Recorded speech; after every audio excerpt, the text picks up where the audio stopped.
Hello दोस्तों, Anupama serial के daily update जानने के लिए हमारे चैनल सीरियल अपडेट को अभी सब्सक्राइब कीजिए।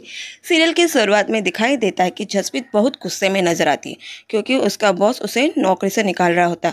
तभी भारती बोलती है कि उसे शांत करते हुए कि तुम तो बोल रही थी कि तुम्हारा बॉस तुमसे बहुत इम्प्रेस है। तभी जसप्रीत कहती, मुझे भी नहीं पता कि बिना वजह मुझे क्यों नौकरी से निकाल रहा है। तभी उसी वक्त मकान मालिक दरवाज़ा खटखटाता है। तभी दरवाज़ा खोलते हुए भारती पूछती, इतनी सुबह कैसे आना हुआ? तो मकान मालिक बोलता है, अगले महीने से मकान का किराया 2 गुना देना होगा। भारती बोलती है कि कानून के हिसाब से एग्रीमेंट रिन्यू होता है तभी किराया बढ़ता है। मकान मालिक बोलता है कि तुम मुझे ये कानून मत सिखाओ, तुम्हें ये बोलने से पहले वो दूसरी औरत को मकान में रखने से पहले सोचना चाहिए था, और घर खाली कर देने को बोलता है। दूसरी तरफ कोठारी हाउस में माही पराग से नकली ज्वेलरी के बिजनेस खोलने की बात करती है। तभी पराग उसे बोलता है कि उनका खानदानी काम असली हीरो का है। तभी अनिल माही से पूछता है कि क्या बात है। तभी अनिल से बोलती है, प्रेम जो नया शोरूम ओपन करने वाला है वो नकली ज्वेलरी का होगा। तभी बीच में गौतम बोलता है, दोनों ये फैसले करने वाले तुम होते कौन है? ये फैमिली बिजनेस है, इससे जुड़े सारे फैसले डैड या फैमिली मिलकर लेती है। तभी प्रेम बोलता है, अभी कुछ फाइनल नहीं हुआ है, हम प्रपोजल तैयार करेंगे, आप सभी को पसंद आए तो आगे देखेंगे।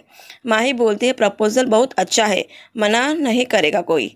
तभी अनिल बोलता है, ये तय तुम करने वाली कौन होती हो? तभी ख्याति बीच में बोलती, कंपनी आधी प्रॉपर्टी आर्यन की है नाम है, इसीलिए वो चाहती है तो वो डिसाइड कर सकती है। माही कंपनी में पार्टनर है। तभी मीता बीच में ख्याति से बोलती है, मेरे पति भी कंपनी में पार्टनर है, नौकर नहीं। मेरे पति इस कंपनी के सबसे पुराने पार्टनर है, तो सबसे पूछ कर अगर फैसला लेते हैं तो माही क्यों नहीं पूछ सकते। तभी ख्याति मीता को ताना मारते बोलती, ये बात रसोई वाले क्या समझानेंगे। दूसरी तरफ जसप्रीत अनुपमा से पूछती है, क्या तुम मनोहर जी के पास गई थी नौकरी के लिए? तो अनुपमा ना बोलती है। जसप्रीत बोलती है, तुम पिछले 6 महीने से हमारे ऊपर बोझ हो। हॉस्पिटल में तुम चैरिटी कर सकती हो पर घर का किराया नहीं दे सकती हो। दूसरी तरफ पराग जाने वाला होता। तभी प्रेम पूछता है, आप क्यों जा रहे हो? तभी पराग बोलता है, ये ज़मीन पर शोरूम नहीं बनेगा, उस ज़मीन पर राधिका अपना डांस एकेडमी खोलेगी। प्रेम खुश हो जाता है। ख्याति बोलती, ये कोई डांस एकेडमी नहीं खुलेगी। तभी पराग बोलता है, कुछ भी हो जाए इस ज़मीन पर तो डांस एकेडमी ही खुलेगी। दूसरी तरफ जसप्रीत अनुपमा को घर से निकालती है। तभी अनुपमा हाथ जोड़ते हुए बोलती है, हाँ मैं मनोहर जी के साथ काम करूंगी। दूसरी तरफ पराग और ख्याति के बीच में बहस चल रही होती।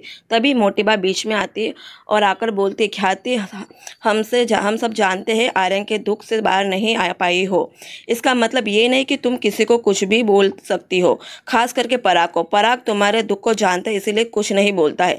पिछले 8 महीने से देख रही हूँ तुम तुम्हारे दुख को ढाल बनाकर किसी को कुछ भी बोल रही हो। तुम्हारी जुबान को मुंह में रख लो। ध्यान रखना, इस कंपनी का मालिक पराग है और ये घर वसुंधरा कोठारी का है। मोटिबा माई से बोलती, तुम भी तुम्हारी सास के जैसे अपना दुख का गलत फायदा उठा रही हो। सामने वाला चुप है, बेवकूफ़ नहीं है। इस घर के सारे फैसले पराग लेता आया है और आगे भी वही लेगा। सीरियल के आने वाली अपडेट को देखने के लिए हमारे चैनल को अभी सब्सक्राइब कर दिया और वीडियो को लाइक करना ना भूलें।